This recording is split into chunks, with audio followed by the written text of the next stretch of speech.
ನಮಸ್ಕಾರ ಫ್ರೆಂಡ್ಸ್, ನೀವು ನೋಡ್ತಾ ಇದ್ದೀರಾ R K Kembavi YouTube channel. Friends, ಇವತ್ತಿನ ಈ ಒಂದು ವಿಡಿಯೋದಲ್ಲಿ ನಾನು ನಿಮಗೆ ಏನು ತಿಳಿಸ್ಕೊಡ್ತಾ ಇದ್ದೀನಪ್ಪ ಅಂತಂದರೆ, ನಿಮ್ಮ ಹತ್ರ ಆಧಾರ್ ಕಾರ್ಡು ಕಳೆದೋಗಿದೆ, ನಿಮಗೆ ಆಧಾರ್ ಕಾರ್ಡ್ ಸಂಖ್ಯೆನೇ ಗೊತ್ತಿಲ್ಲ, ಅವರ ಹೆಸರು ಅಷ್ಟೇ ಗೊತ್ತಿದೆ ನಮಗೆ ಅಂತ ಅನ್ನೋದಾದರೆ, ಸೊ ಅವರ ಒಂದು ಹೆಸರು ಮುಖಾಂತರ ನೀವು ಆಧಾರ್ ಕಾರ್ಡನ್ನು ನಂಬರನ್ನು ತಿಳ್ಕೊಂಡು ಆಮೇಲೆ ಒಂದು ಆಧಾರ್ ಕಾರ್ಡನ್ನು ಡೌನ್ಲೋಡ್ ಮಾಡೋದು ಹೇಗೆ ಅಂತ ಮಾಹಿತಿನ ನಾನು ನಿಮಗೆ ಈ ಒಂದು ವಿಡಿಯೋದಲ್ಲಿ ತಿಳಿಸ್ಕೊಡ್ತಾ ಇದ್ದೀನಿ. ಹಾಗಾದರೆ ಬನ್ನಿ ಫ್ರೆಂಡ್ಸ್, ವಿಡಿಯೋನ ಶುರು ಮಾಡೋಣ. ಶುರು ಮಾಡೋಕ್ಕಿಂತ ಮುಂಚೆ ನೀವು ಇನ್ನೂ ನಮ್ಮ ಚಾನಲ್ನ ಸಬ್ಸ್ಕ್ರೈಬ್ ಮಾಡ್ಕೊಂಡಿಲ್ಲಪ್ಪ ಅಂತಂದರೆ ಕೆಳಗಡೆ ರೆಡ್ ಬಟನ್ಲಿ ಸಬ್ಸ್ಕ್ರೈಬ್ ಅಂತ ಇರುತ್ತೆ, ಅದರ ಮೇಲೆ ಕ್ಲಿಕ್ ಮಾಡಿ. ಹಾಗೆ ಬಾಜು ಬರುವಂಥ ಬೆಲ್ ಬಟನ್ ಮೇಲೆ ಕ್ಲಿಕ್ ಮಾಡಿ, ಅಲ್ಲಿ ಆಲ್ ಅನ್ನೋ ನೋಟಿಫಿಕೇಷನ್ನ ಸೆಲೆಕ್ಟ್ ಮಾಡ್ಕೊಳ್ಳಿ ಫ್ರೆಂಡ್ಸ್.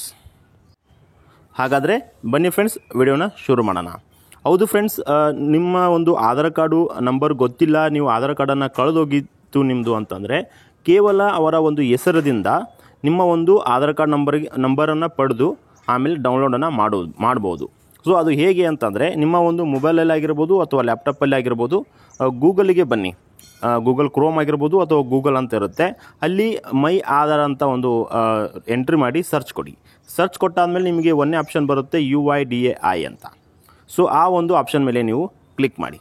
UIDAI ಆದಮೇಲೆ ನಿಮಗೆ ಈ ಥರ ಒಂದು ಗೌರ್ಮೆಂಟ್ ವೆಬ್ಸೈಟ್ ಓಪನ್ ಆಗುತ್ತೆ ಫ್ರೆಂಡ್ಸ್ ಇಲ್ಲಿ. ಸೊ ಈ ಥರ ನಿಮಗೆ ಒಂದು ಆಪ್ಷನ್ ಓಪನ್ ಆದಾಗ ಇಲ್ಲಿ ನೋಡ್ತಾ ಇರ್ಬೋದು, ನಿಮಗೆ ಒಂದು ಆಪ್ಷನ್ ಬರ್ತಾ ಇದೆ, ತಿಳಿಸ್ತೀನಿ ನೋಡಿ. ಇಲ್ಲಿ retrieve lost or forgotten EID ಅಂತ. ಸೊ ಈ ಒಂದು ಆಪ್ಷನ್ ಮೇಲೆ ನೀವು ಕ್ಲಿಕ್ ಮಾಡಿ ನಿಮ್ಮ ಒಂದು ಆಧಾರ್ ಸಂಖ್ಯೆನ ಪಡಿಬೋದು. ಸೊ ಆ ಒಂದು ಆಪ್ಷನ್ ಮೇಲೆ ಕ್ಲಿಕ್ ಮಾಡಿದಾಗ ನಿಮಗೆ ಇನ್ನೊಂದು ಶೀಟ್ ಓಪನ್ ಆಗುತ್ತೆ. ಇಲ್ಲಿ ನಿಮ್ಮ ಒಂದು ಆಧಾರ್ ನಂಬರನ್ನು ಪಡ್ಕೋಬೇಕಾಗಿತ್ತಂದರೆ ನೀವು ಆಧಾರ್ ನಂಬರ್ ಅನ್ನೋ ಆಪ್ಷನ್ ಮೇಲೆ ಕ್ಲಿಕ್ ಮಾಡಿ. ಇಲ್ಲ ನಮಗೆ ಎನ್ರೋಲ್ಮೆಂಟಲ್ ID ಬೇಕಾಗಿತ್ತಂದರೆ ಎನ್ರೋಲ್ಮೆಂಟಲ್ ID ಮೇಲೆ ಕ್ಲಿಕ್ ಮಾಡಿ. ಸೊ ನಾನು ಬರೀ ಆಧಾರ್ ನಂಬರ್ ಬೇಕಾಗಿದೆ, ನಾನು ಆಧಾರ್ ನಂಬರ್ ಮೇಲೆ ಕ್ಲಿಕ್ ಮಾಡ್ಕೋತೀನಿ.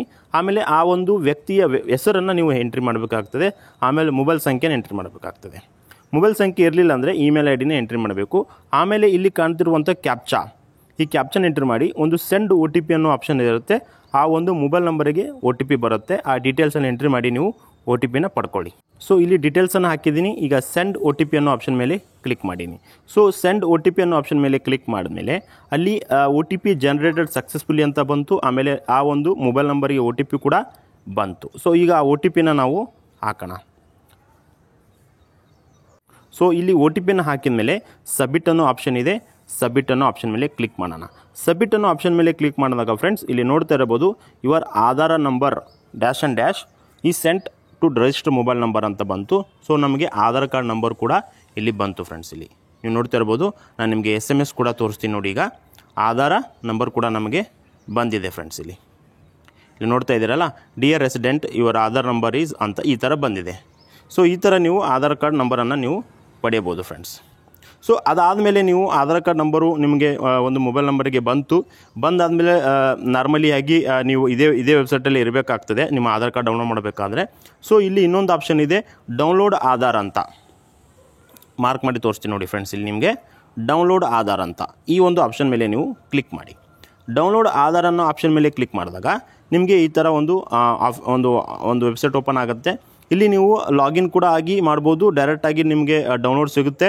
ಅಥವಾ ನೀವು ಡೈರೆಕ್ಟ್ ಡೌನ್ಲೋಡ್ ಅಂತ ಹೋದರೆ OTP ಕೂಡ ಬರುತ್ತೆ. ಇಲ್ಲಿ ನೀವು ಮೊದಲು ಬೇಕಿದ್ರೆ ಲಾಗಿನ್ ಆಗಿ ಮಾಡೋಣ, ಹೊಸ ವೆಬ್ಸೈಟ್ ಇದೆ.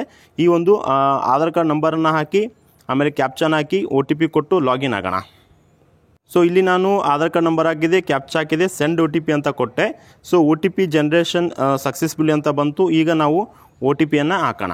ಸೊ ಈಗ OTPಗೋಸ್ಕರ ವೇಟ್ ಮಾಡ್ತಾ ಇದ್ದೀನಿ. OTP ಬಂದ ತಕ್ಷಣವೇ OTP ಅಂತ ಹಾಕಿ ನಾವು ಈ ಒಂದು ವೆಬ್ಸೈಟಿಗೆ ಲಾಗಿನ್ ಆಗೋಣ. ನೀವು ಲಾಗಿನ್ ಆಗದೇ ಡೈರೆಕ್ಟಾಗಿ ನೀವು ಇದು ಮಾಡ್ಬೋದು, ಲಾಗಿನ್ ಆಗಬೇಕಂತ ಏನಿಲ್ಲ. ಸೊ ನಾನು ಜಸ್ಟು ಹೊಸ ವೆಬ್ಸೈಟ್ ಇರೋದ್ರಿಂದ ಲಾಗಿನ್ ಆಗ್ತಾಯಿದ್ದೀನಿ. ಸೊ ಈ ಲಾಗಿನ್ ಅನ್ನೋ ಆಪ್ಷನ್ ಮೇಲೆ ಕ್ಲಿಕ್ ಮಾಡಿ ಈ ಒಂದು ಹೊಸ ವೆಬ್ಸೈಟಿಗೆ ನಾನು ಲಾಗಿನ್ ಆದೆ. ಸೊ ಲಾಗಿನ್ ಆದ ತಕ್ಷಣವೇ ನಮಗೆ ಈ ಥರ ಒಂದು ಸರ್ವಿಸಸ್ ಎಲ್ಲ ಸಿಗುತ್ತೆ. ಇಲ್ಲಿ ನೀವು ಎಲ್ಲ ಸರ್ವಿಸಸ್ಸನ್ನು ಪಡಿಬೋದು. ಡೌನ್ಲೋಡ್ ಆಧಾರ್ ಮಾಡ್ಬೋದು, PUC ಆಧಾರ್ ಕಾರ್ಡನ್ನು ಡೌನ್ಲೋಡ್ ಮಾಡ್ಬೋದು. ನಿಮ್ಮ ಆಧಾರ್ ಕಾರ್ಡಲ್ಲಿ ಏನಾದರೂ ಅಪ್ಡೇಟ್ ಮಾಡೋದಿತ್ತಪ್ಪ ಅಂದರೆ ಅದು ಆನ್ಲೈನ್ ಮುಖಾಂತರ ಮಾಡ್ಬೋದು. ಆಮೇಲೆ ನಿಮ್ಮ ಒಂದು ಲಾಕ್ ಏನಾದರೂ ಬಯೋಮೆಟ್ರಿಕ್ಸ್ ಲಾಕ್ಸ್ ಇದ್ದರೆ ಲಾಕು ಅನ್ಲಾಕ್ ನೋಡ್ಕೋಬೋದು. ಆಮೇಲೆ ನಿಮ್ಮ ಪೇಮೆಂಟ್ ಹಿಸ್ಟ್ರಿ ಕೂಡ ನೀವು ಮಾಡ್ಕೋಬೋದು. ಈಗ ಸದ್ಯಕ್ಕೆ ನಾನು ನಿಮಗೆ ಆಧಾರ ಡೌನ್ಲೋಡ್ ಅಂತ ಆಪ್ಷನ್ ಬರುತ್ತೆ. ಸೊ ಆಧಾರ ಡೌನ್ಲೋಡ್ ಮೇಲೆ ಕ್ಲಿಕ್ ಮಾಡಿದೆ. ಕ್ಲಿಕ್ ಆದಮೇಲೆ ನಮ್ಮ ಒಂದು ಆಧಾರ್ ಕಾರ್ಡ್ ಡೀಟೇಲ್ಸ್ ಎಲ್ಲ ಬರುತ್ತೆ ನೋಡಿ ಫ್ರೆಂಡ್ಸ್. ಇಲ್ಲಿ ನಮ್ಮ ಹೆಸರೇನು, ನಮ್ಮ ಒಂದು ಡೇಟ್ ಆಫ್ ಬರ್ತ್ ಏನು, ನಮ್ಮ ಅಡ್ರೆಸ್ ಏನು ಅಂತ. ಸೊ ಜಸ್ಟ್ ನೀವು ಇಲ್ಲಿ ಕೆಳಗಡೆ ಡೌನ್ಲೋಡ್ ಅಂತ ಇದೆ ನೋಡಿ ಫ್ರೆಂಡ್ಸ್. ಇಲ್ಲಿ ಈ ಡೌನ್ಲೋಡ್ ಅನ್ನೋ ಆಪ್ಷನ್ ಮೇಲೆ ನೀವು ಕ್ಲಿಕ್ ಮಾಡಿ. ಜಸ್ಟ್ ಈ ಡೌನ್ಲೋಡ್ ಅನ್ನೋ ಆಪ್ಷನ್ ಮೇಲೆ ಕ್ಲಿಕ್ ಮಾಡಿ.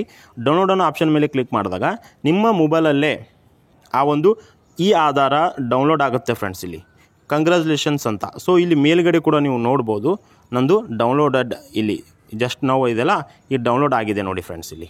ಸೊ ಈ ಥರ ನೀವು ಆಧಾರ್ ಕಾರ್ಡ್ ಡೌನ್ಲೋಡ್ ಮಾಡ್ಬೋದು. ಇದಕ್ಕೆ ಓಪನ್ ಮಾಡಲಿಕ್ಕೆ ಎಕ್ಸಾಂಪಲ್ ಕೊಟ್ಟಿದ್ದಾರೆ, ನಮ್ಮ ಒಂದು ಹೆಸರಿನ 4ನೇ ಫಸ್ಟ್ ಅಕ್ಷರ, ಆಮೇಲೆ ನಮ್ಮ ಒಂದು ಡೇಟ್ ಆಫ್ ಬರ್ತ್ ಅಂತ. ನಾನು ಅದನ್ನು ಓಪನ್ ಮಾಡಿ ತೋರಿಸ್ತೀನಿ ಈಗ. ಆ ಒಂದು ಡೌನ್ಲೋಡ್ ಆಗಿರುವಂಥ ಫೈಲಿಗೆ ಪಾಸ್ವರ್ಡ್ ಇರುತ್ತೆ. ಸೊ ನಮ್ಮ ಒಂದು ಹೆಸರಿನ ಮೊದಲ 4 ಅಕ್ಷರ, ಆಮೇಲೆ ನಮ್ಮ ಹುಟ್ಟಿದ ವರ್ಷ, ಈ ಥರ ನೀವು ಎಂಟ್ರಿ ಮಾಡಿದಾಗ ನಿಮಗೆ ಈ ಥರ ಆಧಾರ್ ಕಾರ್ಡನ್ನು ಆನ್ಲೈನ್ ಮೂಲಕ ಡೌನ್ಲೋಡ್ ಮಾಡ್ಬೋದು ಫ್ರೆಂಡ್ಸ್.